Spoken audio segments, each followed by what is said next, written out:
Muy buenas noches, señoras y señores, ¿cómo están ustedes? Bienvenidos a otra edición del Péndulo por Unicanal. Rápidamente les digo que hoy les preparamos 3 bloques. En el primero vamos a hablar acerca de la propuesta de reactivación económica que presentó el gobierno. ¿En qué consiste? ¿Es factible o no? ¿Y mejoraremos el próximo semestre? De esto vamos a hablar con Alberto Acosta Garbarino, presidente de Dende, y Beltrán Maki, vicepresidente de Asoban. Una pequeña aclaración. Habíamos invitado al presidente del BCP, había aceptado en principio, posteriormente se bajó y pidió excusas y va a estar en otra oportunidad con nosotros. El segundo bloque vamos a hablar acerca de las nuevas mesas directivas del Congreso de la Nación. ¿Para dónde van? ¿A qué apuntan? ¿Y qué negocios se esconden detrás de los acuerdos? ¿Qué hay detrás de esos acuerdos? ¿Gobernabilidad? ¿Son confiables para eso? De todo eso vamos a hablar con Raúl Latorre, diputado por el Partido Colorado, y Sebastián Villarejo, diputado por Patria Querida. Y el último bloque, un invitado especialísimo, Axel von Trotzenburg, el vicepresidente del Banco Mundial para América Latina. De él vamos a hablar acerca de la situación económica en la región y en el país. A la vuelta de la pausa y después de saborear este rico café Lavazza, ya iniciamos el debate.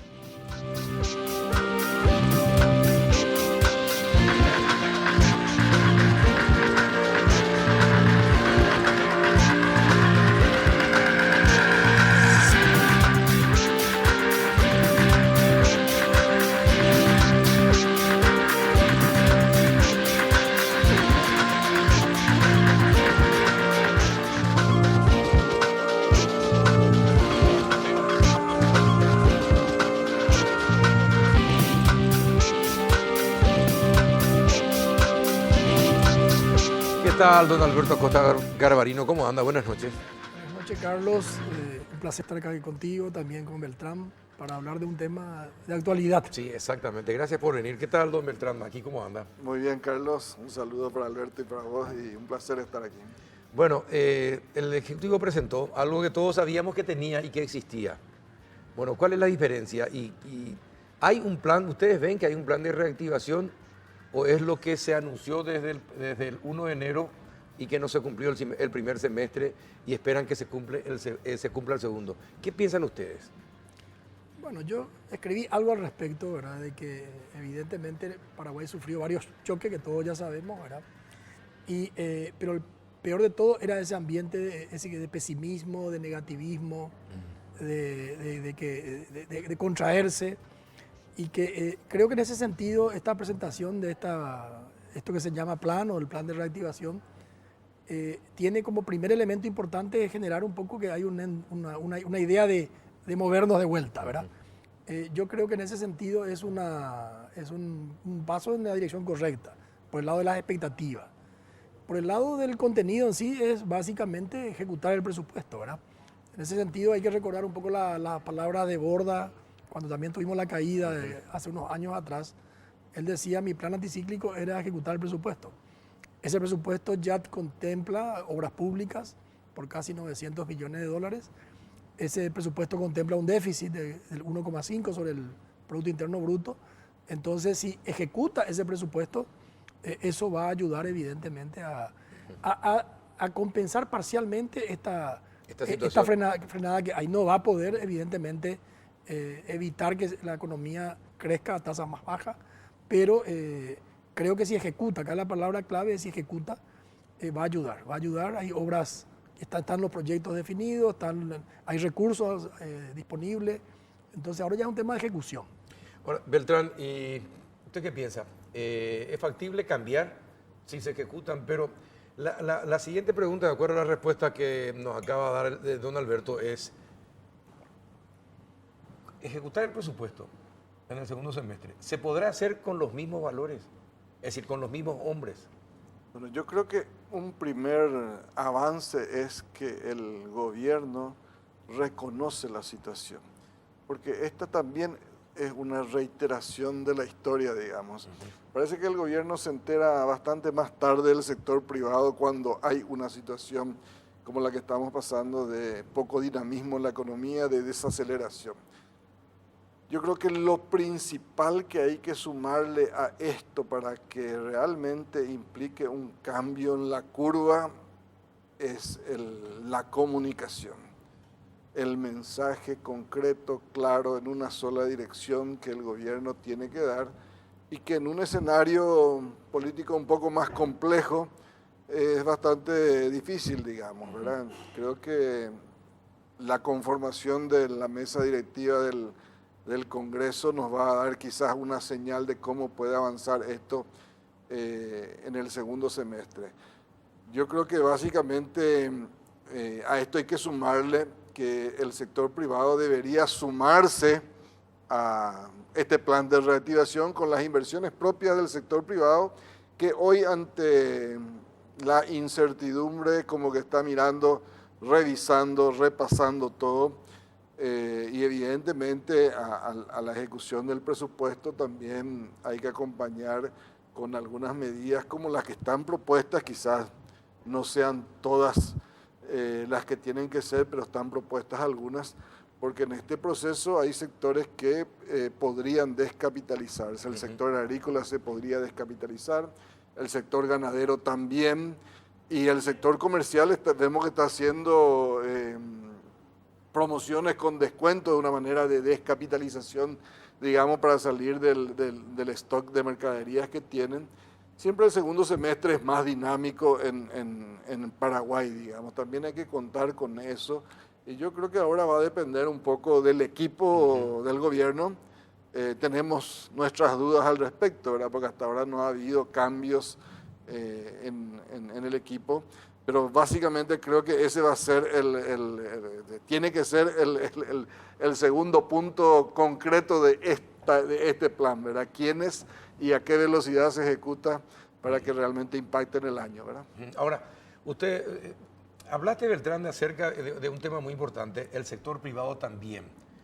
Y el sector privado, que está afectado por la crisis, le pide al sector privado también flexibilizar, pues sobre todo al sector bancario.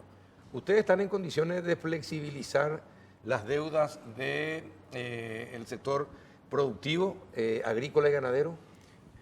Mira, nosotros en la Fundación analizamos este tema y hacemos hincapié en 3, 4 cosas que son, creo que, clave para que la teleaudiencia entienda, ¿verdad? En primer lugar, hay que ver el famoso PIB potencial de Paraguay. ¿Cuánto es lo que Paraguay puede crecer normalmente? Eso depende de muchos factores, ¿verdad? Depende del factor del precio de la soja, depende de cómo crece el crédito. Bueno, basado en esos factores, Paraguay, antes del boom de los commodities, crecía al 1,5. Su PIB potencial era 1,5. Luego la soja pasó de 180, se va para arriba, y Paraguay creció a tasas del 5%. Hoy el PIB potencial de Paraguay, dadas las actuales circunstancias, sin las reformas que venimos reclamando todos hace mucho tiempo, Paraguay va a crecer en promedio 3,7, 3,5 en promedio al año.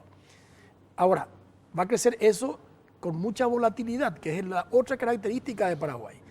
Crecimiento no ya alto, 3,7 no es un crecimiento alto. Pero las estimaciones están por debajo del 2%. Por eso, pero 3,7 es en promedio. La otra característica, y eso es clave que la sociedad paraguaya y sobre todo los empresarios entendamos, el problema de Paraguay es la volatilidad de su economía, ¿verdad? Tenemos años donde cae la economía y años que rebota la economía de vuelta. En promedio vamos a estar en 3,7. Este año vamos a caer a 1,9, vamos a bajar a 1,9, según la estimación de Dende. Pero el año que viene se estima en 4,7. Entonces, en promedio va a estar en 3 y pico, ¿verdad? No, hay que mirar la economía ya no con el horizonte de un año. Porque si miramos este año vamos a deprimirnos todos. Y corremos el riesgo que el año que viene nos pongamos eufóricos todos porque crecimos mucho, ¿verdad? Como pasó cuando llegamos al 14%, que ya era el campeón del mundo. Bueno, ni somos el campeón del mundo, ni tampoco los peores del mundo. Este es un año complicado, un año donde hay mucho shock. Yo creo que el sistema financiero ya está acostumbrado a este tipo para poder refinanciar y ayudar al sector productivo, que con los precios actuales sigue siendo rentable. Si se mantienen los precios actuales, gana menos, pero sigue ganando. Sigue ganando. Entonces, el tema es ayudarle a pasar esta caída, este problema de este año. Y yo creo que eso no debería haber mucho problema, ¿verdad?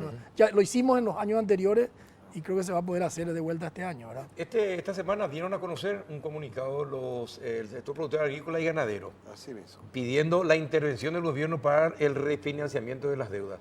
¿Cuánto de esas deudas tiene con el sector privado, con el sector bancario y financiero privado? Y mira, está estimado la deuda del sector agrícola y ganadero. 2.000 y pico de la parte agrícola, Agrícola. y 3.000 y pico la ganadera. La ganadera. 3.000 y algo Sí, está. 3.000 y algo está el total del... ¿Dentro del sector privado o el total con el sector público? Y ahí no, No. sector privado. Sector Sector privado. privado bancario, digamos, Con los ¿verdad? bancos. Porque Exacto. está la deuda con los proveedores que también, digamos, sobre todo en el sector agropecuario, financia bastante insumos. ¿Y no van a tener problemas en refinanciarle las deudas? Yo creo que no, porque como dice Alberto, ya hemos pasado por esto. Claro que siempre hay algunos heridos, eso es normal en una coyuntura como esta. ¿Qué significa heridos? Y gente que está muy jugada, muy endeudada, que quizás trabajaba alquilando tierras, que no puede acomodar su flujo y va a tener que desprenderse, que es lo que decíamos, se va a tener que descapitalizar de alguna manera porque no le queda otra, y quizás hasta salirse del negocio, ¿verdad? Pero no es la mayoría. No, yo creo que no es la mayoría. El reporte que tenemos desde los sectores productivos es que esto está sucediendo normalmente, la mayoría está hablando con sus bancos, están accediendo a la refinanciación. Por supuesto hay negociaciones de por medio, pero hasta ahora entendemos que todo va haciéndose normalmente, como ya fue en situaciones anteriores. Ahora, pero usted... Hay un tema ahí que sí. quiero agregar, Carlos, si se puede. Claro. Yo creo que es importante que el empresario paraguayo sea consciente de la volatilidad de la economía paraguaya. Entonces, eso exige mucha prudencia, porque puede haber años malos. Entonces, el nivel de endeudamiento tiene que ser muy controlado, muy prudente. En ese sentido, evidentemente, hay sectores que se endeudaron y hay alguna gente que se endeudó más rápido de lo debido, y esa gente va a tener problemas, ¿verdad?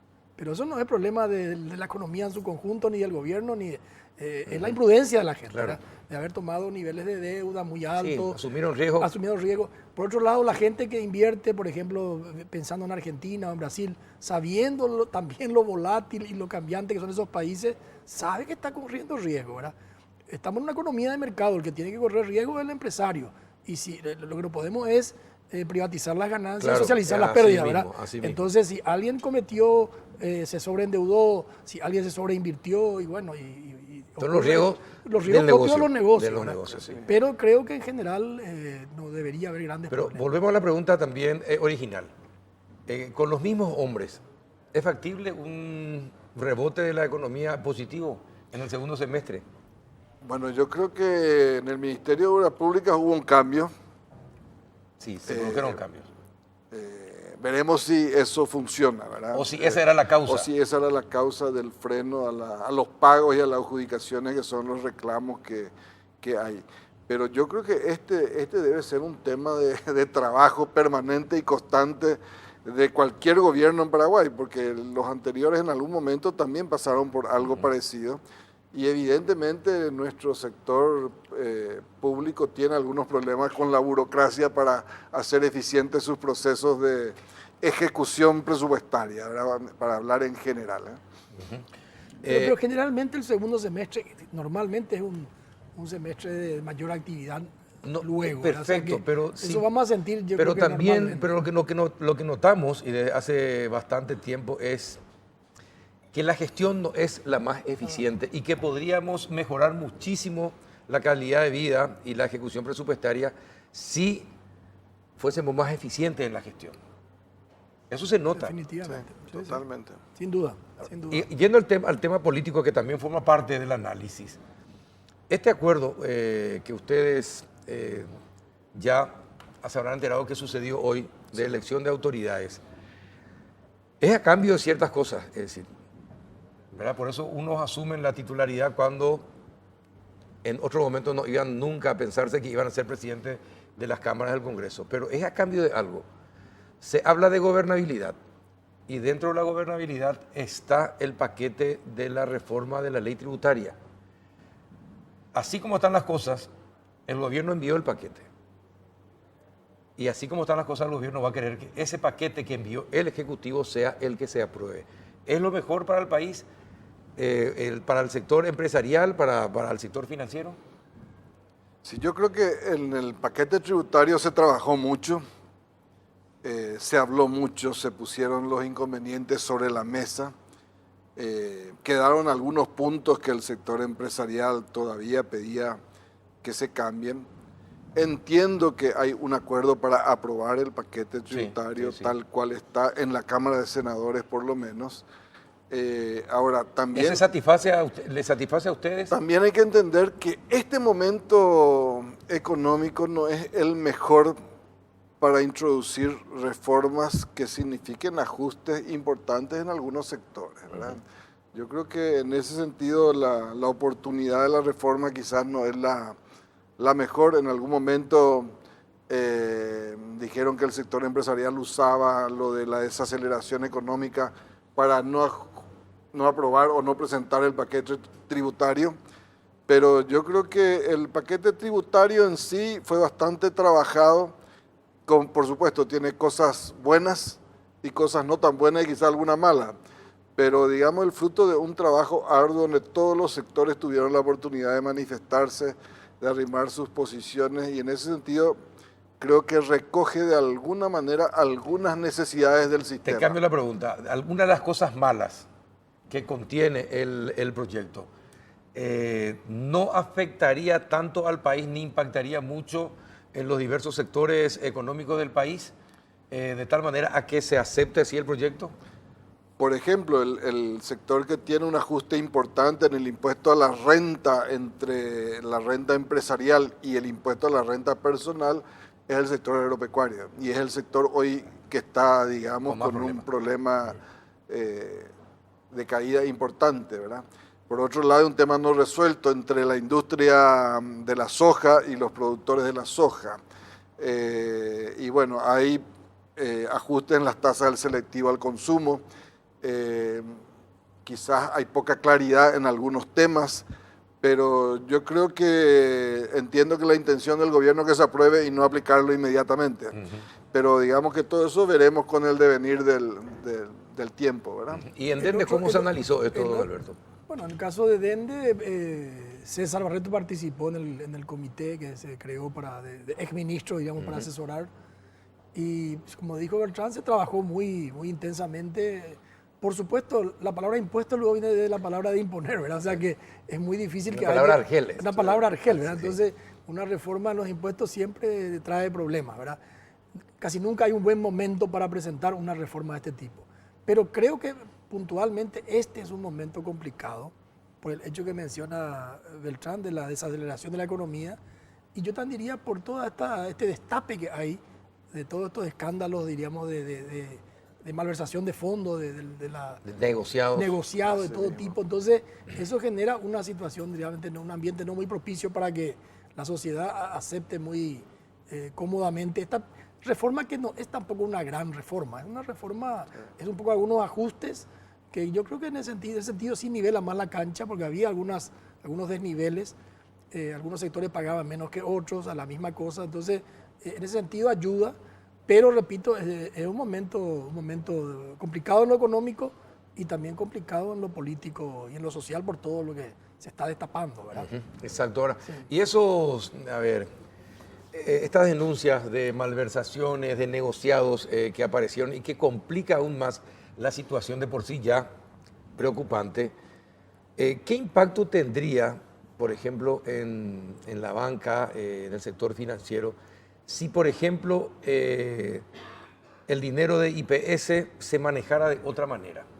Y si el dinero de IPS no estuviese depositado en todos los bancos, ¿afectaría al sector financiero que, por ejemplo, porque surgió una idea de por qué el propio IPS no se convierte en un banco y que administre sus recursos con obras o con préstamos, construcciones, etcétera, etcétera, etcétera? Es decir, ¿eso podría impactar en el sector financiero? ¿Sacar esa plata de los bancos? Yo creo que tuvimos una experiencia con la salida de los fondos públicos de la banca. De la banca, sí. La banca privada se acomodó, digamos, relativamente de manera rápida y sin mayores inconvenientes a esa salida. El IPS es un jugador de otro nivel. De otro nivel, exacto. Pero más allá de que ese dinero esté o no en la banca, que si ocurre, los bancos tendremos que acomodarnos de alguna manera. Yo creo que hay que mirar un poco qué hacen los países que hacen un uso eficiente de estos recursos y Como Chile, por ejemplo. No es precisamente destinando en forma directa ni creando un banco de un cierto. fondo de pensiones, digamos. Yo creo que acá hay que retomar la iniciativa de la superintendencia.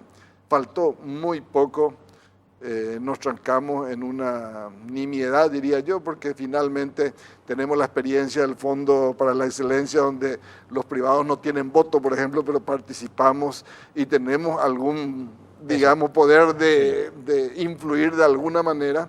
Creo que eso habría que reimpulsar y, por supuesto, hacer la gran reforma del sistema de pensiones, que cada vez es más urgente, ¿verdad? Yo creo que esta dispersión que tenemos en nuestro sistema de pensiones nos va a llegar a una crisis muy rápido, ¿verdad?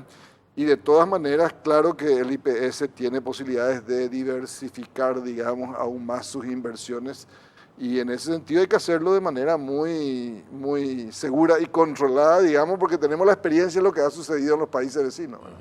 El otro tema que también es importante, como dijo Beltrán, hubo un reacomodo cuando hubo la salida de los fondos públicos, ¿verdad? Pero yo hago mucho hincapié siempre en que todos estos cambios hay que hacerlo muy programado. No se puede hacer de un día para otro. Ahí es donde puede generar problemas. No tiene que ser como un shock. No tiene que ser como un shock, porque los fondos están colocados, no están ahí en la entonces tiene que haber todo un reacomodo, como dice él, y eso requiere un plazo, un tiempo, ¿verdad? Con una visión de futuro clara, que es lo que se va a hacer con los fondos previsionales. Exacto.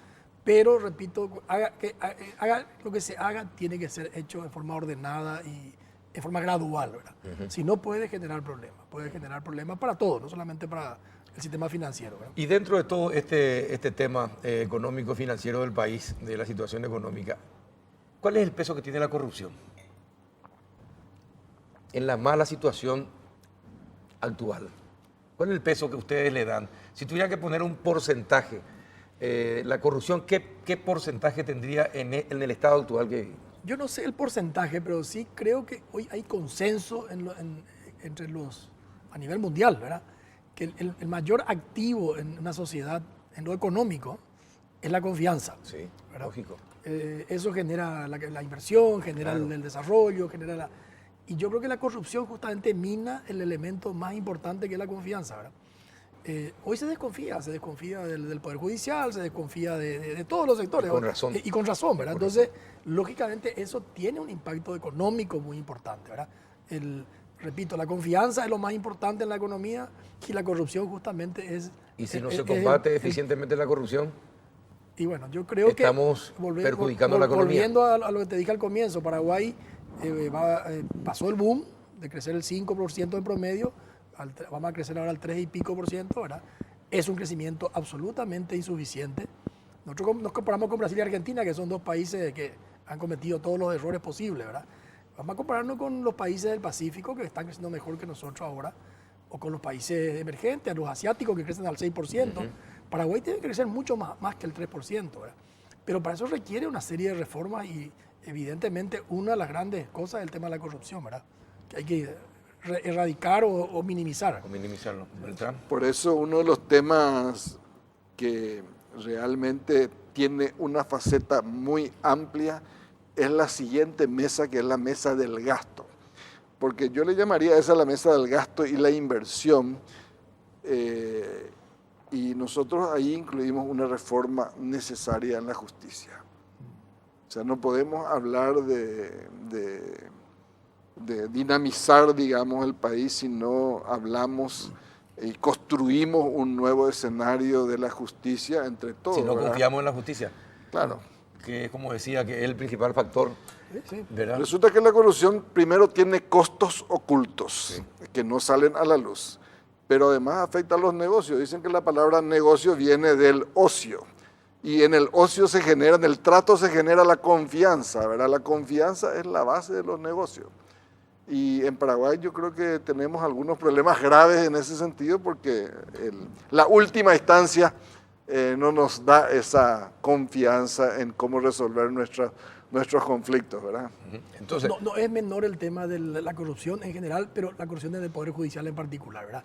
Yo recuerdo me decía... deciden sobre nuestra porción de nuestros bienes. Claro, me decía el doctor Enrique Sosa, ese gran jurista, me decía, el juez tiene que ser alguien que esté por debajo de Dios, pero por encima de los hombres, porque es el único ser que te puede sacar tu libertad, Claro. tu patrimonio, tu honra, todo, ¿verdad? Así mismo. Darle poder a esa gente y que haya ese nivel de corrupción que hoy existe es realmente Tenebroso. tenebroso para todos. Tenebroso para Sí. todos. Bueno, señores, muchísimas gracias por acudir a esta invitación, una charla súper interesante. Y bueno, vamos a esperar diciembre para hacer un análisis si finalmente las decisiones que ha tomado el gobierno fueron acertadas o no. Gracias, don Alberto. Gracias, Carlos. Gracias, don Beltrán. Gracias, Carlos. A la vuelta de la pausa vamos a hablar acerca de los acuerdos en el Congreso para la conformación de la mesa directiva. ¿Qué hay debajo de esos acuerdos? A ver si los sacamos a flote a la vuelta de la pausa. Llegaron a Bristol las super ofertas para papa. Aprovecha hasta 50% de descuento en todos los productos, los mejores precios del país y sin entrega inicial. Escucha esta super oferta para papá. Celular Samsung Galaxy A50, precio normal 18 cuotas de 292.000 guaraníes. Ahora super oferta de 18 cuotas, 169.000 guaraníes. Además, con todas tus compras, viaja con papá a la final de la Copa América Brasil 2019 y gana una fabulosa camioneta Toyota Hilux, full equipo, 0 kilómetro y 30 millones de guaraníes en efectivo. Para más información, llámanos al 519-4000 desde la comodidad de tu hogar o escribinos al WhatsApp 0991-670-000.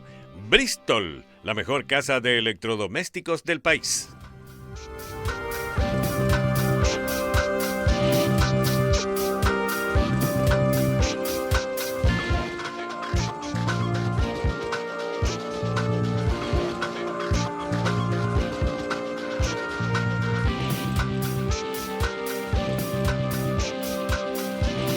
¿Qué tal? Buenas noches, diputado Raúl Latorre, ¿cómo anda?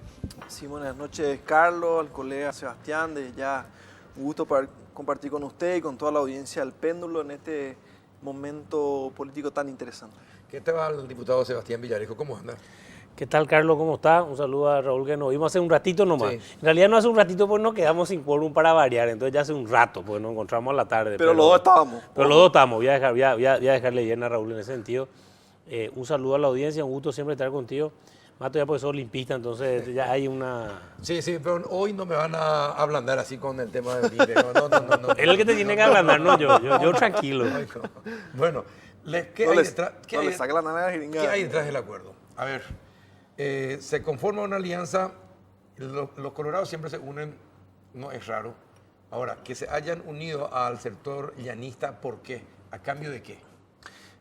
Si el análisis es la cuestión llanista, yo quiero ampliar un poquito el espectro, Carlos, y señalar el hecho de que la absoluta mayoría de los colegas del Partido Liberal votaron por el proyecto de Pedro Aliana. Fíjate que... Son diputados. Sí, a lo que me gustaría, que es de lo que me gustaría hablar. Finalmente Aliana llega con entre 69 y 70 votos, y tengo que decir entre 69 y 70 porque se dio la situación del colega Sergio Rojas, que llegó tarde, buscó hacer constar su voto, se generó una pequeña polémica ahí. O sea que estamos hablando de que en una Cámara de 80 diputados, 69 votaron a favor. 69 a 70 Sí, votaron sí. a favor. Más de- Liberales, más de efrainistas, sí. llanistas, así como colorados del movimiento no colorado Añetete y la bancada independiente. Pero A no ver. me dijiste, bueno, está bien, pero después te voy a volver a preguntar otra No, cosa. yo ya encarar así Sí, para darle más exactamente. picante a la mesa. Sí. ¿Qué considerado sea? En primer lugar, bueno, yo como lo dije en el pleno hoy, ¿verdad? Yo respeto profundamente que el Partido Colorado tenga mayoría, se une e intente. Eso es lo normal en la democracia y me parece excelente. O sea, es bueno para la democracia que se unan, quizás hasta para la gobernabilidad. Ahora, ¿cuál es la realidad? ¿Por qué terminamos votando todos? Porque la lógica del corporativismo, y acá salgo de lo que es la mayoría coyuntural que yo han tenido, hablo de las otras bancadas de repente, hay una lógica del corporativismo donde nadie quiere estar por fuera del que es electo presidente por la lógica instalada de qué incidencia vas a tener con comisiones o con funcionarios que vas a tener y tal cosa. Entonces uno no quiere votar en contra, porque se suele ver. Quiero dejar claro que Patriquería se abstuvo hoy, ¿verdad? Y ahí se genera esa lógica y mi visión ¿cuál es? Yo tengo entendido que el Partido Liberal se reunió unos días antes. Ellos en principio tenían candidato a la presidencia, iban a intentar, pero dependían lógicamente que la Unidad Colorada se dé. Al darse esa unidad, ya eran 42, entonces no hay derrota, o sea, no hay forma de ganar. Y ahí en vez de incluso tener una candidatura, aunque se pierda, pero generar una fuerza y decir, che, aunque acá... sea testimonial la candidatura. Y sí, pero aunque si vos perdés 38 a 42, no es testimonial, es como decir, che, acá hay estamos una una fuerza, claro. hay que tener cuidado y eso le da también valor a la democracia. O sea, es como que yo creo que a mí me hubiera gustado que eso haga la oposición, porque le da valor a la democracia, que haya alguien con 25 o 30 ¿Por qué no votos. presentaron candidato? Aunque sean una minoría. Nosotros estuvimos conversando con varias fuerzas, pero también no es presentar para tener 2 o 3 votos. O sea, quisimos buscar, pero el Partido Liberal en un momento dado toma la decisión. Respeto esa decisión también. ¿En qué momento toman la decisión? Y aparentemente ellos se reúnen, tenía que preguntarle a uno de ellos, y salió en medios, se reunieron una semana antes o algo así, y tenían candidato a la presidencia si es que había un rompimiento del Partido Colorado, y en caso contrario consensúan la vicepresidencia segunda para Minero. Yo creo, yo te lo hablo analizando políticamente, yo creo que el acceso de Henry ahí, a quien siempre me gusta hacer la salvedad nomás, valgo la redundancia, acá no hay cuestiones personales, lo respeto muchísimo a Henry en sus capacidades, pero va también de la mano con lo que pasa mañana en el Senado.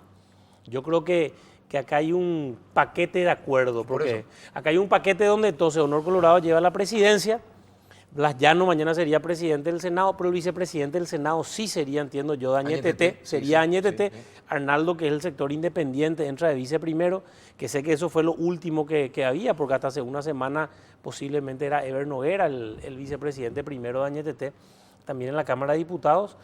Entonces, evidentemente es un paquete de 6, que ojalá, y ahí lo que estábamos hablando antes, confío que lo que se dice sea verdad. Es importante decir, Aliana me llamó 2 o 3 días antes el actual presidente electo y me llamó a decir que él quería hacer bien las cosas, que no iba para decirme nosotros queremos hacer esto, sé que Patriquería va a ayudarnos para construir institucionalmente la Cámara.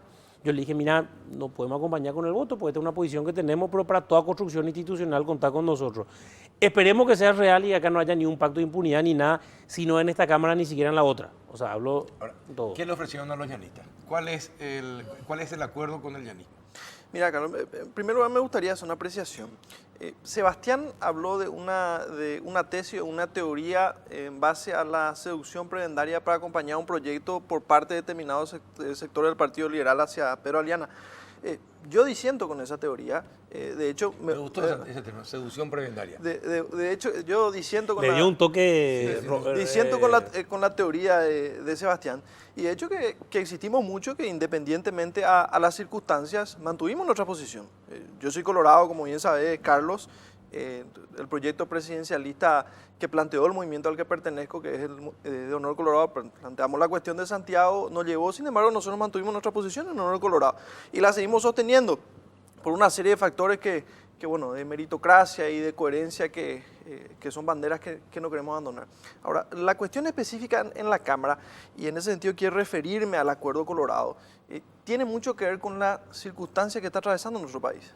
Hoy por hoy nosotros tenemos una clara desaceleración económica que se siente en las calles, la gente habla de la falta de circulante, las caídas de las ventas son claras, estamos dentro de un marco de una situación de inundaciones que nos están lastimando muchísimo, entre otras circunstancias que se presentan que obliga, por decirlo de una manera, o nos empuja de forma mucho más fuerte a generar una unidad en el marco del Partido Colorado y tratar de acompañar al gobierno y encontrar soluciones específicas a problemas específicos que verdaderamente están golpeando a la ciudadanía.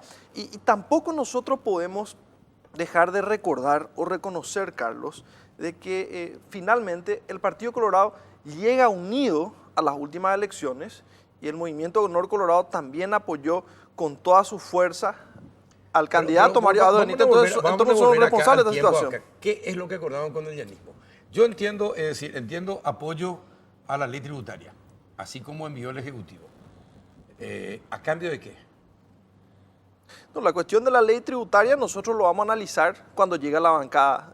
Me refiero a la cuestión específica de diputados. Hoy le decía, eso lo dijo hoy Baqueta. ¿verdad?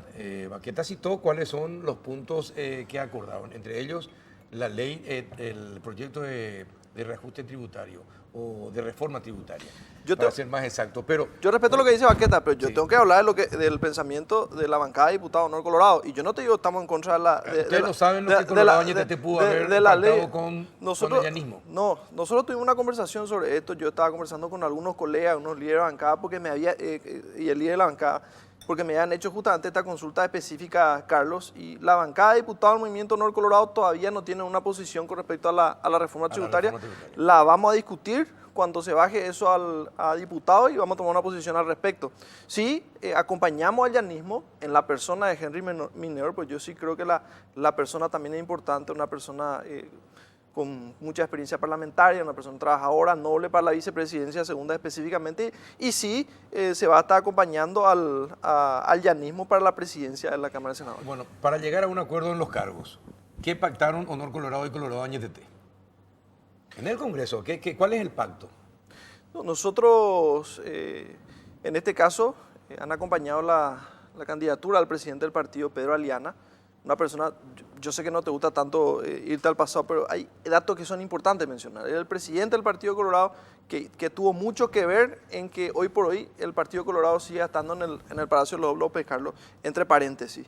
Añeteteo, en este caso en conjunción con la bancada independiente, fue a la vicepresidencia de la Cámara de Diputados y sí hay una intención, hay un espíritu de generar gobernabilidad y estirar todo junto el carro de este gobierno que finalmente es un gobierno colorado y finalmente un gobierno que electoralmente todos nos bajamos a la cancha para hacer posible. Pero a cambio de qué está bien. Nadie pues llega a un acuerdo si no tiene algo a cambio, ¿verdad? Si no sé, los dos han cedido, uno tiene que pedir y el otro dice, está bien, te vamos a dar esto, y vos querés, y bueno, está bien, vamos a acordar eso. Yo creo dos o tres cosas, Carlos, para señalar. La primera, lógicamente al no formar parte del acuerdo, no puedo saber qué hay debajo, pero sé que a corto plazo vamos a reconocer algunas cosas. La reforma tributaria es clave. Es clave. Quizás la bancada de Honor Colorado en el diputado no tenga una postura, pero estoy convencido que Horacio Cartes tiene una postura, y Horacio Cartes baja en línea. Y Horacio Cartes ya tiene una posición sobre la reforma tributaria, evidentemente él, y bueno, todavía no la conocemos y la vamos a descubrir con la votación que haya en el Senado también a corto plazo.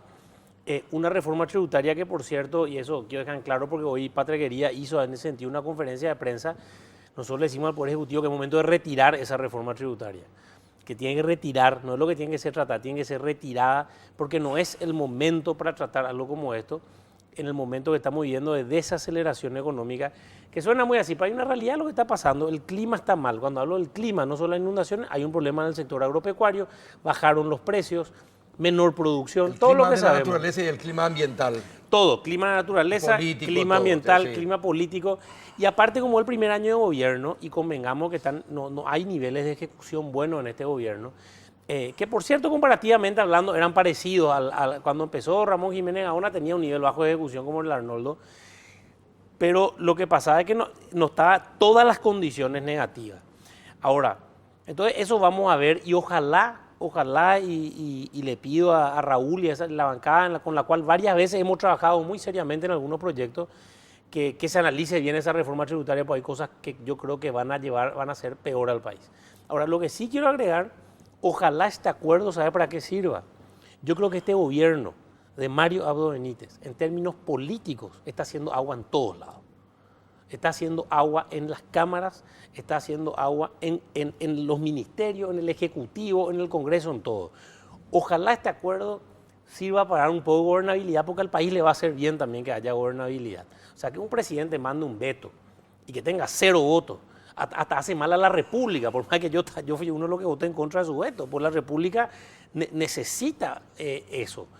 O cuando vienen leyes como la que vino de este tema, creo que me llegaste a llamar por eso en radio, el tema este de biodiesel, biocombustible, sí. Y los ministros estaban en contra, la de Petropar estaba en contra, la Cámara Paraguaya estaba en contra, o sea, no en contra del proyecto, pero de que se tenía que estudiar mejor, y la misma bancada del presidente es la que está a favor. Son mensajes que uno no entiende y que son peligrosos en lo que uno dice que se viene a futuro. Entonces, ojalá este acuerdo pueda servir para dar gobernabilidad, pero generar cambios reales en el país. A mí me encanta que haya gobernabilidad ahora, pero me preocupa los tipos de acuerdos que están debajo de darle la gobernabilidad.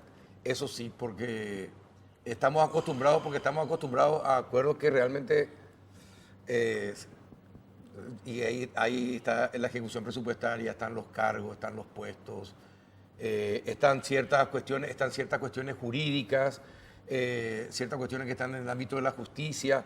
Es decir, todo eso se negocia. Veamos la terna que salga mañana o pasado y la primera señal. Darte una tranquilidad, Carlos, porque hablamos de lo que es y el por qué es. Qué es lo que nosotros estamos buscando como Partido Colorado, como bancada del Movimiento Honor Colorado. Buscamos una estabilidad, buscamos gobernabilidad, buscamos equilibrar este barco que está pasando. Eso es positivo para el país. Pasando por mucha dificultad. Ahora, ¿qué es lo que no va a pasar acá, Carlos? Este acuerdo de ninguna manera implica impunidad. Eso no se va a hacer. Impunidad para nadie que esté en el Congreso, impunidad para ningún político que esté ejerciendo el poder. Que un diputado lo diga no, es muy creíble también. Mira, si la Cámara de la mayor impunidad ni es la Cámara de Diputados. No, permitime, te voy a hacer, discúlpame que te discuta, Carlos. Yo te desafío a que me digas contra el desafuero de quién votamos nosotros. Todas las solicitudes de desafuero que han venido del Poder Judicial durante este periodo, pues yo me voy a hacer responsable de este año que voy a cumplir. No me hagas responsable de los 100 años de antes, ¿verdad? No estoy hablando de lo que viene del Senado, no. De lo que corresponde a diputados. Hay diputados que tienen problemas con la justicia. Sí. Bueno, ¿y después? Pero te voy a hacer una consulta. ¿Existe un Poder Judicial que tiene determinadas atribuciones y responsabilidades? No estamos hablando de sanciones, no estamos hablando de sanciones judiciales. Estamos hablando de sanciones políticas.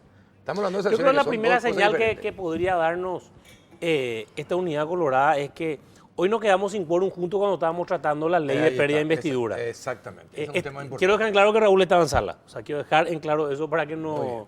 Para no... Si no estaba, iba a ser espectacular. le podía hacer de goma. Y justo él estuvo. Lo hubiera invitado a otro. Iba a estar espectacular. Pero justo quedamos sin quórum al momento de tratar la ley que reglamenta la pérdida de investidura. Y importante señalar algo, porque a veces me dicen, ¿por qué en diputados no plantean ya lo de Portillo, lo de Rivas, lo de tal? En diciembre nosotros perdimos una votación. Nosotros queríamos tratar el tema Portillo. Sí, me acuerdo. Y en la votación que perdimos, ¿qué fue? Que el Pleno de la Cámara de Diputados dijo, no vamos a tratar nada sin ley reglamentaria. O sea, perdimos esa votación. Entonces, necesitamos que termine el proceso de la ley, entre comillas, reglamentaria. Y esa ley hoy estaba en el orden del día. Nobleza obliga a decir que estaba en el orden del día porque el líder de la bancada de ellos conmigo pedimos eso en mesa directiva. Entonces, nobleza obliga a decirlo. A pedido de la bancada para definir esa situación. Pero estaba en el orden del día, pero también nobleza obliga a decir que muchos de la bancada de los partidos tradicionales incluidas son las que dejaron sin quórum hoy. Entonces, ojalá la semana que viene, ojalá esto sea una mala experiencia y no tenga ningún tipo de implicancia, que seamos ingenuos en eso, y la semana que viene podamos tocar ese tema con modificaciones o sin modificaciones para que vuelva al Senado o ya tenga una finalización de una vez por todas y entonces después podamos tratar los temas que sean pendientes, que como yo suelo decir, no importa que votemos a favor o en contra y que perdamos la votación, pero lo que tenemos que hacer es tratar, porque realmente también con lo que hizo el Senado en los últimos tiempos nos está dejando a la Cámara de Diputados como una Cámara que está evitando tratar temas candentes. Sí, exactamente. No me vas a contar qué es lo que hay, cuáles son los acuerdos. A la pucha, pero te estoy contando. No me estás contando nada. En la gobernabilidad no es la impunidad, es estabilizar el barco, es generar soluciones específicas por los problemas específicos. Porque acá nosotros tenemos 3 caminos, Carlos. No hay 4. El primero, ¿Qué soluciones específicas, por ejemplo? Soluciones específicas a los problemas de salud. ¿Y cuál sería? Y en este momento existe una congestión tremenda en los servicios de salud. Tiempo de espera promedio de 4 horas, eso no es responsabilidad de una administración, es un déficit histórico. Existe un planteamiento, una iniciativa parlamentaria para ayudar a descongestionar los servicios de salud. Ese es uno. Pero te digo una cosa, Carlos, en este momento existen 3 caminos que nosotros podemos tomar, no hay 4. El primero, el viejo camino. Yo uso mi fuero, yo uso mi poder político para evitar enfrentar lo que yo tengo pendiente con la justicia. Es incorrecto, está perimido y gracias a la presión ciudadana y en gran medida al trabajo que están haciendo ustedes la prensa, es cada vez más difícil hacerlo. ¿Cierto? El segundo, que es igual de peligroso, Carlos, y que es el que más de moda está, es hacer del Parlamento un circo romano. Y hay antecedentes históricos, esto no es novedad.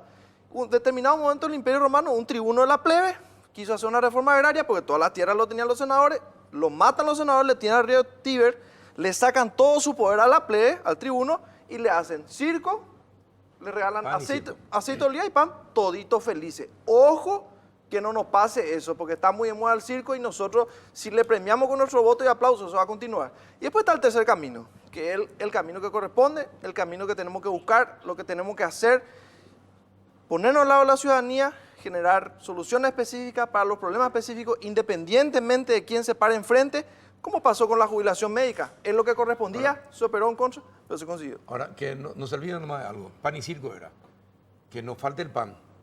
Porque con el circo solo no van a poder controlar al pueblo si es que no tiene pan. Ese es un Así detalle mismo. que tienen que entender.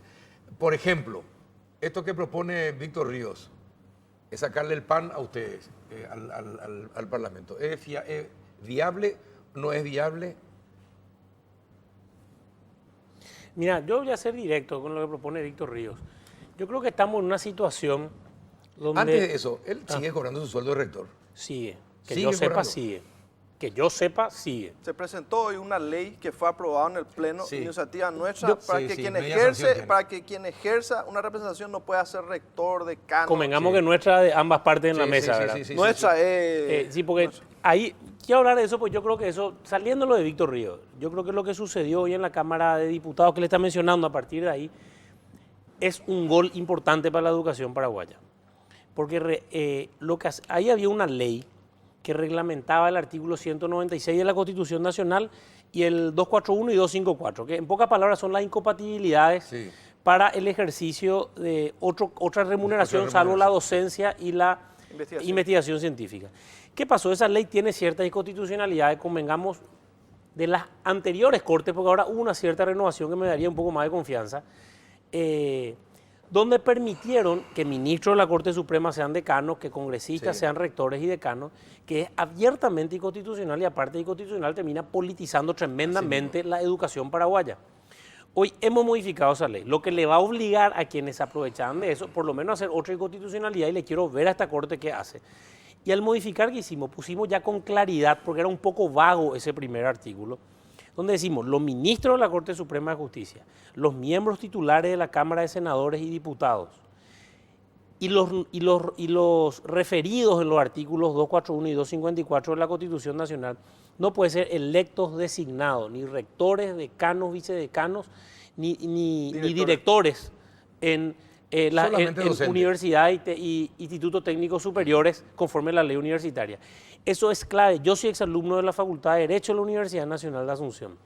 Y la realidad es que no todos nuestros decanos terminaban siendo ministros de la Corte. así mismo. Y hoy, y lo puedo decir tranquilamente, porque me pasan llegando denuncias de abogados del fuero, de así como se decía que los masones te explotan en el Poder Judicial, te hablan de la masonería, te hablan de tal cosa, te hablan también de una mafia universitaria, Así mismo. de los profesores, los decanos que tanto y que se terminan, que está justo el fiscal, el juez, el abogado, tanto en la misma cátedra. Entonces, y eso tenemos que romper. Y lo que hoy logró la Cámara de Diputados, así como nos golpean mucho a la Cámara de Diputados, es importante decir que esto hoy lo aprobamos por unanimidad, si no estoy equivocado, fue unánime Así luego. Inesperado, hicimos evidentemente una pequeña jugada y lo metimos sobre tabla. Hemos conversado justamente hemos trabajado entre estas dos bancadas.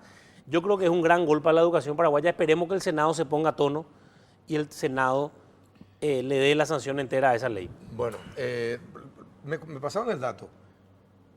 106 millones la familia de Ríos Ojeda al mes.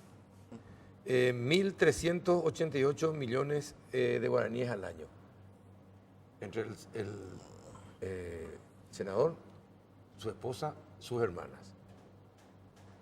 ¿Verdad?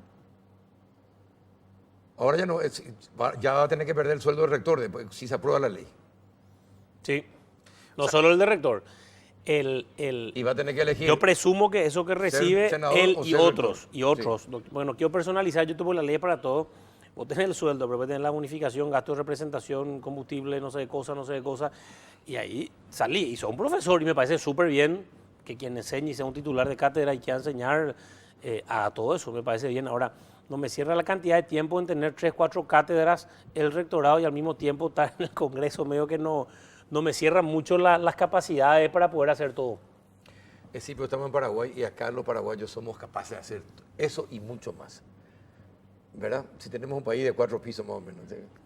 Sí, de piso y medio, luego sí, con seguridad. Y hay personas, hay parlamentarios que pueden estar en 2 o 3 lugares al mismo tiempo. Yo creo ¿Es que así o no? Y yo creo que si se aprueba esta ley, efectivamente, o sea, si se le da la sanción al senador también, este proyectista de que los parlamentarios cobren el sueldo docente, efectivamente puede llegar a cobrar un sueldo docente, ¿verdad? Porque creo que existe una descripción muy clara. Y yo creo que esa situación, me parece oportuno, Carlos, también grafica lo que pasa, ¿verdad? El circo, en lugar de buscar resolver los problemas reales, se plantea una escena circense. Y si yo me quiero ir, me quiero divertir, me quiero entretener, está bien, me voy al cine o me voy ahora hasta Circo du Soleil, pero busquemos que nuestro Parlamento sea verdaderamente una caja de resonancia. O veamos la TV pública la sesión del Senado. O de la Cámara de Diputados. ¿Verdad? Mira, yo Y creo tenemos el show ahí. Carlos, yo creo que este es un momento, y le digo a la audiencia que está escuchando, y yo creo que estamos en un momento de quiebre en el Paraguay. ¿Por qué? Porque no hay un solo circo, acá hay 2 circos. Porque está realmente el circo de la política tradicional. Sí. Y es un circo que, como decía, quizás le termine dejando sin pan al pueblo, porque hay un circo de prebenda, hay un circo de un gasto público desmedido, es una vergüenza lo que está pasando, lo que pasó en IPS, donde ni siquiera... Después de lo que pasó en IPS, el presidente en una hora tenía que haberle pedido la renuncia o un paso al costado al presidente de IPS Y a como todos los mínimo. consejeros. Y a los consejeros sus gremios. Ahí Sus te das gremios. cuenta cómo esto permea y no es solo Así político. mismo. Voy a cerrar nomás, Raúl. Y ojo que nosotros hicimos la denuncia. Miren, Ojo ese- que nosotros hicimos la denuncia Ese y el es otro proyecto de tema, ley ese para es otro evitarlo, tema. ¿verdad? Y ya me queda un minuto. No, pero voy a decir Des- que eso permea, porque ni siquiera los gremios lo han hecho, que forman parte de ese consejo. Ahora nosotros, y decirlo con claridad, tenemos que luchar porque a ese circo, hoy se está sumando el circo, el populismo en este país. También. Se está Ese sumando sí. el circo que nos puede llevar también Ese a sí. peores lugares porque es un circo antidemocrático. Exactamente. Y no hay que tener miedo de votar lo correcto por más que no sea popular. Bueno, muchas gracias. No lleguemos a ser Venezuela, eso más les pido, porque ahí está la consecuencia del populismo. Diputado. Ni a la prebenda, ni al circo, sino lo que corresponde, Carlos. Perfecto, gracias por venir. Un privilegio. Gracias a vos, Carlos, por la diputado, muchas invitación, cuando gracias. A la vuelta de la pausa vamos a estar conversando con el vicepresidente del Banco Mundial para América Latina. Ya volvemos. Llegaron a Bristol las super ofertas para papa. Aprovecha hasta 50% de descuento en todos los productos, los mejores precios del país y sin entrega inicial. Escucha esta super oferta para papá. Televisor AOC Smart de 43 pulgadas Full HD. Precio normal 18 cuotas de 310.000 guaraníes. Ahora, super oferta 18 cuotas de 189.000 guaraníes. Además, con todas tus compras, viaja con papá a la final de la Copa América Brasil 2019 y gana una fabulosa camioneta Toyota Hilux, full equipo, 0 kilómetro y 30 millones de guaraníes en efectivo. Para más información, llámanos al 519-4000 desde la comodidad de tu hogar o escribinos al WhatsApp 0991-670-000. Bristol, la mejor casa de electrodomésticos del país. Regresamos al último bloque del péndulo y esta vez en compañía de una personalidad que llegó a nuestro país y tenemos muchas cosas que preguntarles. Se trata nada más y nada menos que del señor Axel von Trotzenburg, que es el vicepresidente del Banco Mundial para América Latina y el Caribe. ¿Qué tal, don Axel? Buenas noches, ¿cómo está? Muy bien, gracias por venir. Bueno, ¿qué lo trae por Paraguay? ¿Trae dinero? ¿Qué trae a Paraguay? Bueno, yo traigo la voluntad del banco de continuar trabajando con el país. Nosotros somos un socio de Paraguay, de larga distancia, y nosotros queremos continuar con programas, sea financieros, pero también con los estudios y la asistencia técnica que brindamos. En los últimos tiempos, o en los 2 últimos años, hay un enlentecimiento de la economía en la región, complicado aún más con esta guerra muy particular de Estados Unidos y China, y repercute. Los commodities han bajado de precio, se ha tenido en Paraguay una producción de soja mucho menor que años anteriores, se vino una inundación atípica también en nuestro país y bueno, todo eso, el comercio fronterizo ahora tiene muchos problemas y la previsión del crecimiento de Paraguay, que estaba alrededor de 3,4% al comienzo, ahora está en 0,90%. ¿A qué se debe? ¿A qué se debe que el bajón de toda Latinoamérica? Bueno, primero hay claramente una coyuntura mundialmente que es más complicado y en ese sentido América Latina no puede aislarse de estas tendencias. Hay otros factores que son mucho más, que vienen interiormente del manejo y en ese contexto hay que reconocer que el país, Paraguay, ha manejado bien su macroeconomía. Es uno de los pocos países en América Latina que ha crecido en un promedio de 4,5% y es relativamente alto, tal vez conjuntamente con Jamaica, con el mejor desempeño en América Latina. Y eso es también debido a un marco macroeconómico que es bastante estable, sea en la área fiscal, sea en la área monetaria, qué tipo de cambio. Y yo creo que hay que reconocer, este es un esfuerzo que tiene un valor de una estabilidad macroeconómica. Eso no quiere decir que con los commodities que el país está afectado, la coyuntura sea en Brasil y en Argentina es complicada, son países vecinos y tienen un efecto.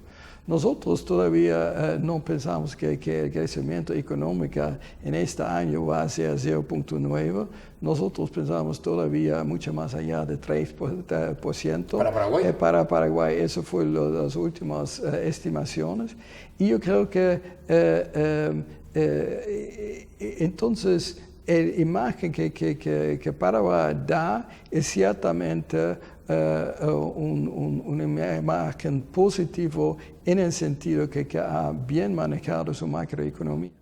Ahora, ¿y de qué sirve un buen manejo macroeconómico si la desigualdad persiste?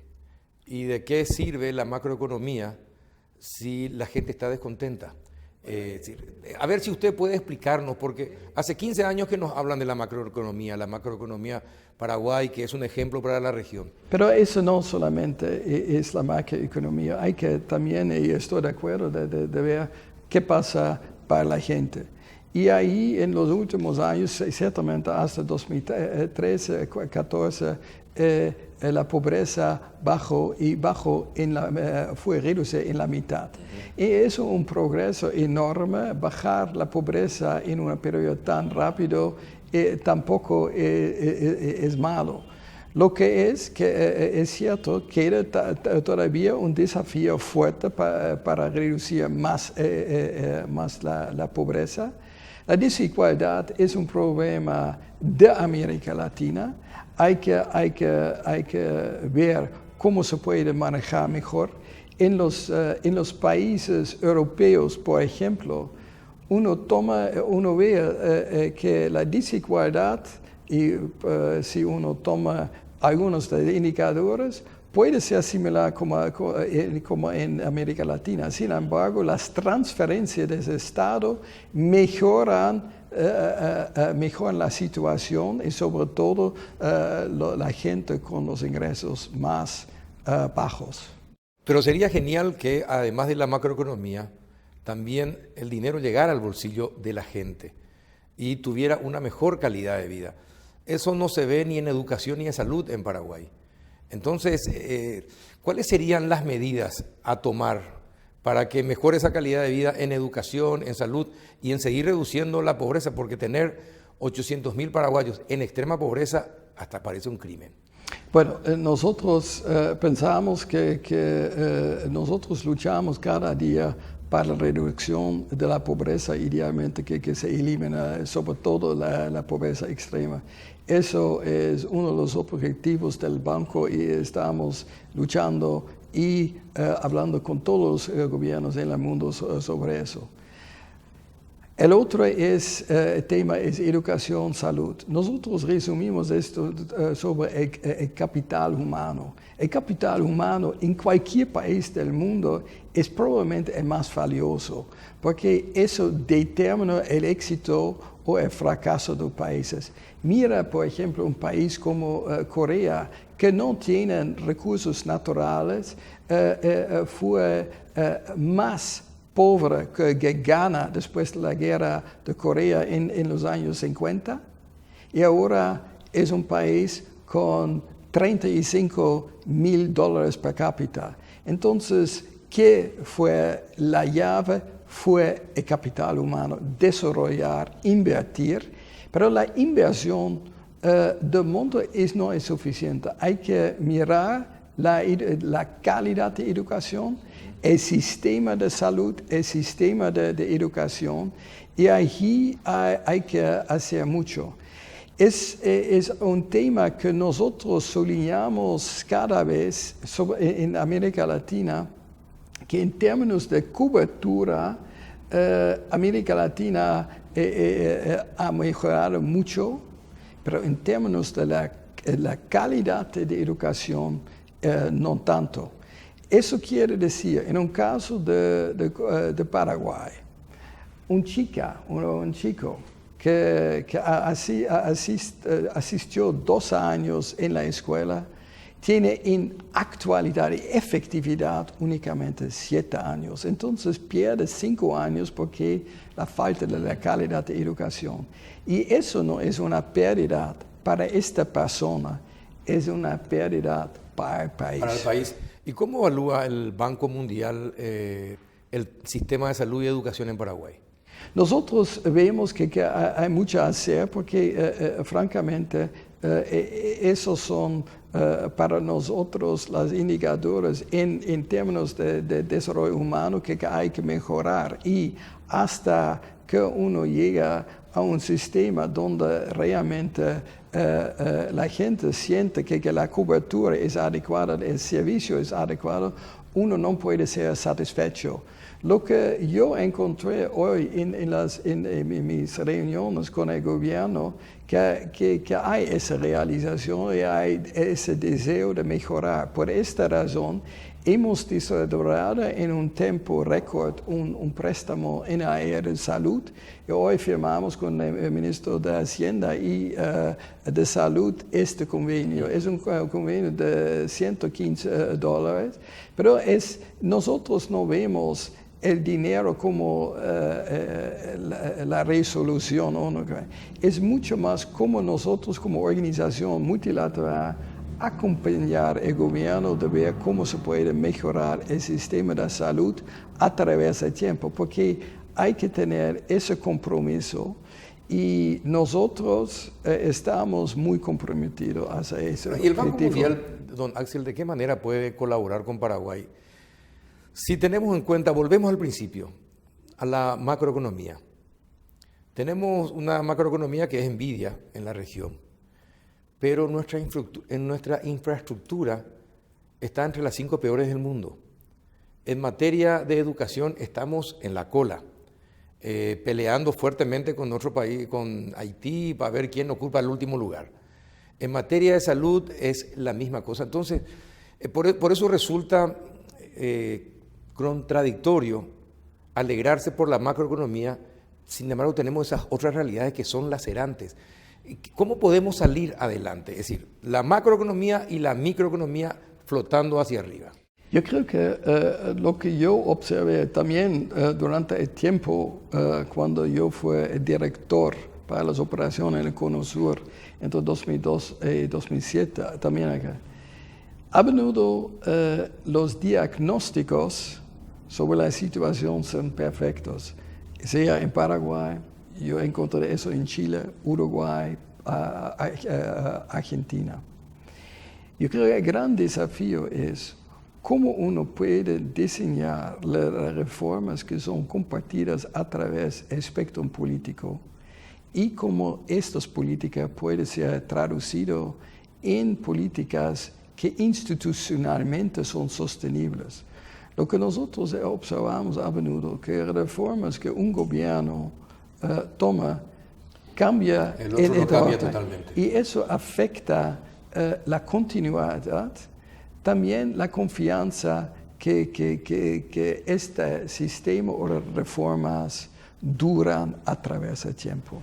Entonces la gente está ajustándose a eso y por consecuencia algunas veces no creen en la reforma. Cuando uno toca un tema tan sensitivo como salud, educación, porque cada pariente quiere el mejor por sus chicos, pero cuando hay dudas, eso afecta la confianza del sistema. Entonces nosotros siempre decimos, nosotros pensamos que si la sociedad, no solamente el gobierno, el sector privado, pero todos los intereses pueden lograr ir a un compacto o un consenso sobre eso, pueden dar mucha confianza. Y nosotros hemos aprendido mucho. Yo soy europeo y yo vi la historia, sobre todo después de la Segunda Guerra Mundial en Europa. En muchísimos de esos países, los avances fue también explicado por un consenso político, porque hubo tanta desconfianza entre las fuerzas, sea de la izquierda o de la derecha, y finalmente los países han sufrido mucho, han tenido guerras civiles. Y cómo uno puede tener un consenso sobre los grandes prioridades del país. Y nosotros tratamos de dar elementos a muchos países de pensar que algunos objetivos son más importantes, ciertamente en la lucha contra la pobreza. Nosotros destacamos siempre que la educación es una de las mejores herramientas para mejorar las oportunidades para todos. Usted ha mencionado el problema de la desigualdad en el país. Bueno, tal vez la mejor forma también de dar mejores chances, que toda la sociedad tiene chances, es dar la equidad de las oportunidades. Y comienza con la educación. Lo que pasa es, chicos que sufren la malnutrición son ya condenados por una vida inferior a otra. La primera infancia es fundamental atenderlo. Y si uno no puede dar los pequeños chicos, chicas de 2, 3, 4 años la exposición a un estímulo intelectual, ya cuando tienen 6 años no pueden compartir. Y eso ya crea la desigualdad. Y entonces, por esa razón, nosotros pensamos educación es la clave para la sociedad. Ahora, usted mencionó acertadamente el tema de la educación y la salud, pero ¿por qué fracasan los programas sociales en nuestra región? Si le doy dos alternativas, falta de institucionalidad y populismo por un lado, y por el otro, la corrupción. ¿Cuál de estos elementos es más determinante para que no podamos crecer? Yo creo que todos los elementos son importantes. La corrupción es un cáncer global que uno tiene que luchar contra, y el banco está muy explícito, sea la corrupción, sea en países industrializados o en países de desarrollo, no importa. La corrupción afecta todos, crea desconfianza en la población, crea un asentamiento, favoritismo, crea también desincentivos para la inversión privada. Y entonces nosotros pensamos hay que ser lo más duro posible contra la corrupción. Y en términos de sector público, nosotros pensamos la transparencia más grande ayuda. Lo más luz sobre cualquier operación del Estado es mejor, porque da confianza que todo está hecho detrás de las reglas de juego.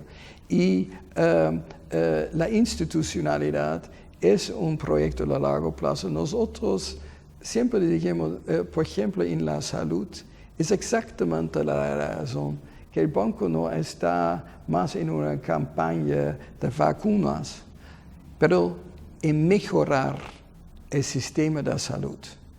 Eso es tal vez el trabajo duro que no atira las cámaras y los grandes informes, pero sí uno puede mejorar el sistema de salud, la enseñanza de los doctores, las enfermeras, todo el sistema tiene que funcionar y eso es la llave para el éxito de un sistema de salud.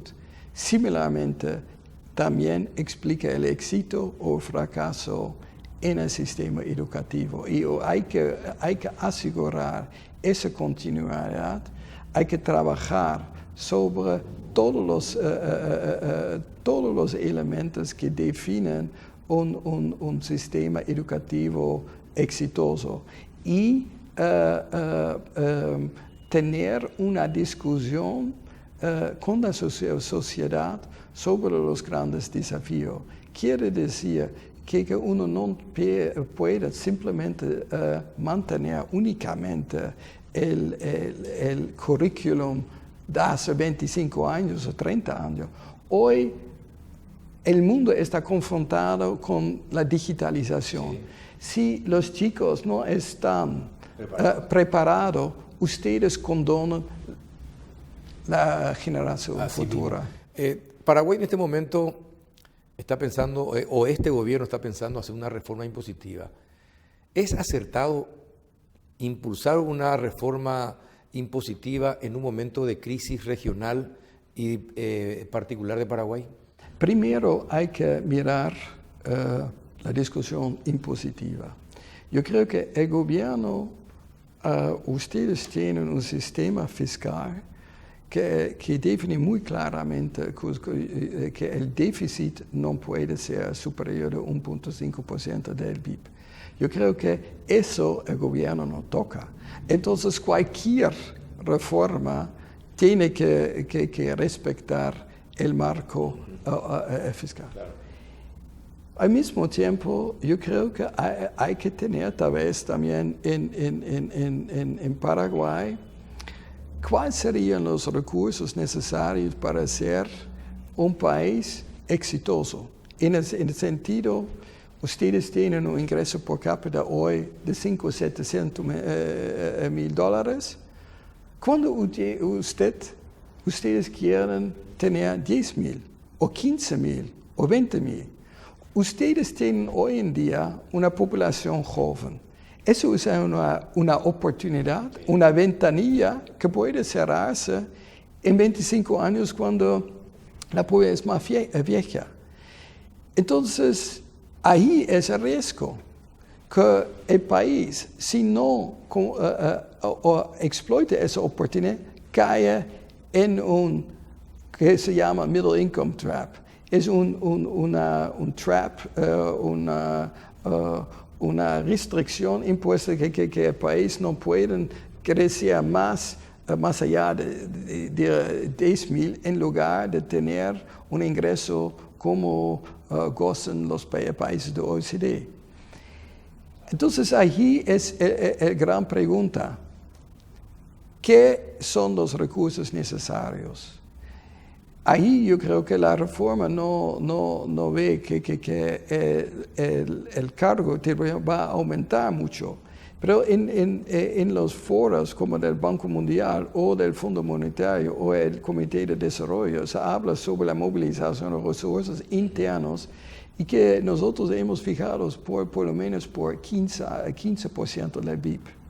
Entonces esos son requerimientos que uno tiene que dar para asegurar bien funcionamiento, educación, salud.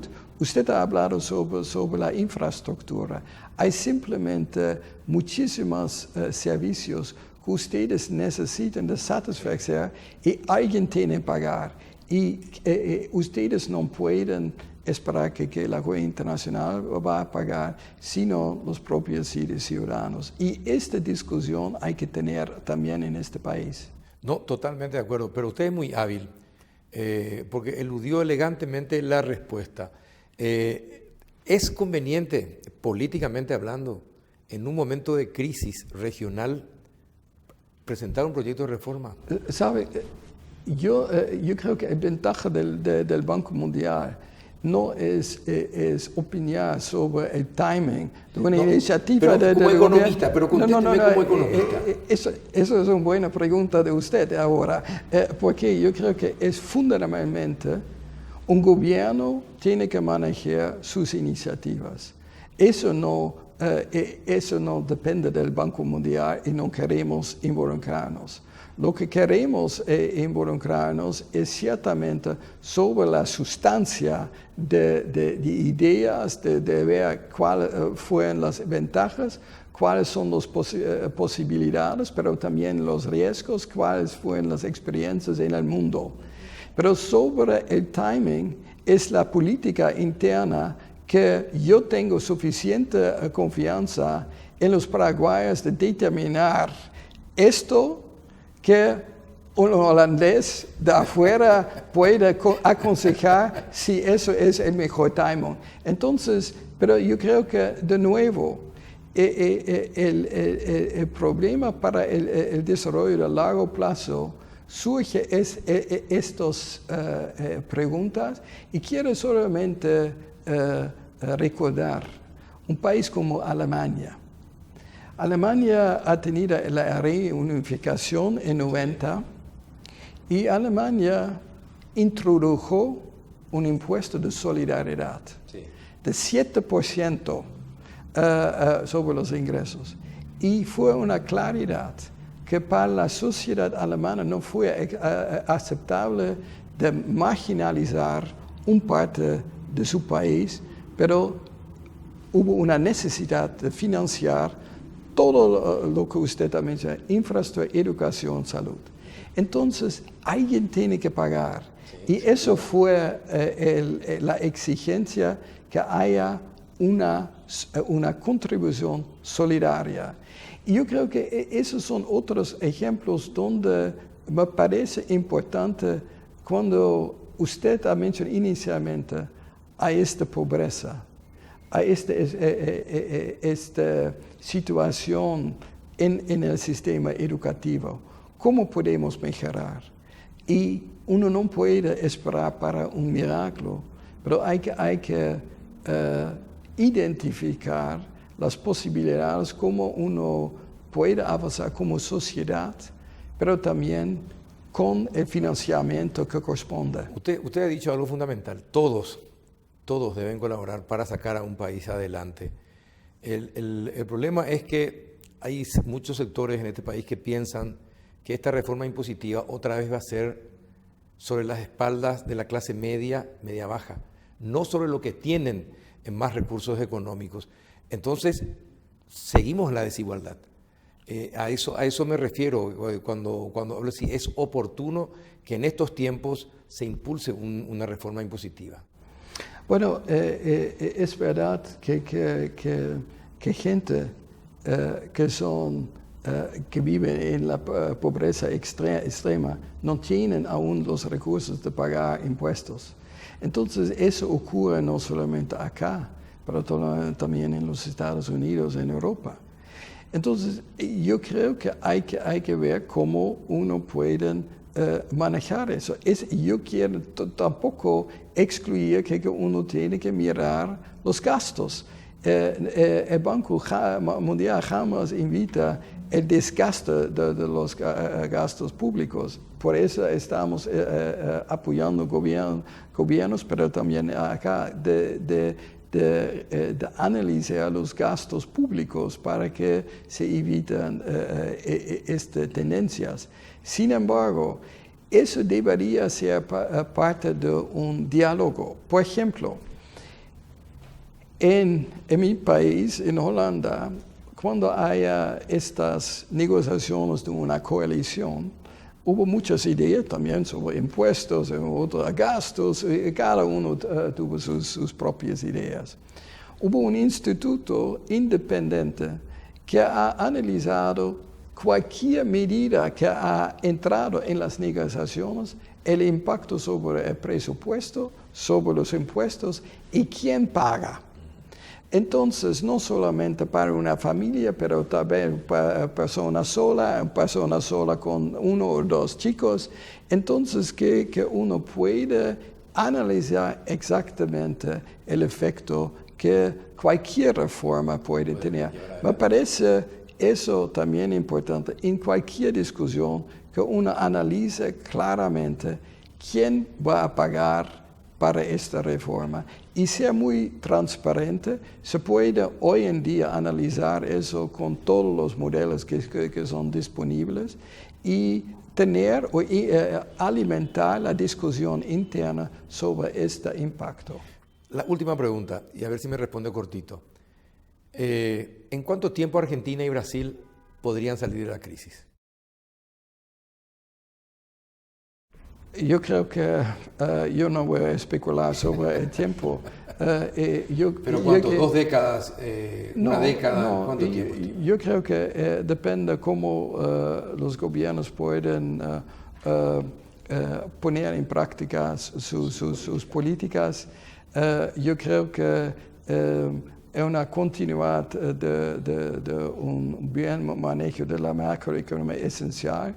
Y yo creo que ahí tal vez se pueden aprender un poco de la experiencia paraguaya, porque eso yo creo que fue un éxito, pero quiero añadir, es no solamente macroeconomía que cuenta, es también todas las medidas de competitividad de microeconómicas y sobre todo agenda humana que jamás puede ignorar. Totalmente de acuerdo. Don Axel, muchísimas gracias por estar con Muchísimas nosotros. gracias. Espero volver a conversar con usted alguna vez. Absolutamente, voy a volver con gusto y hasta esta fecha. Muchas gracias. Muchas gracias. Don Axel von Trossenburg, el vicepresidente del Banco Mundial en El Péndulo.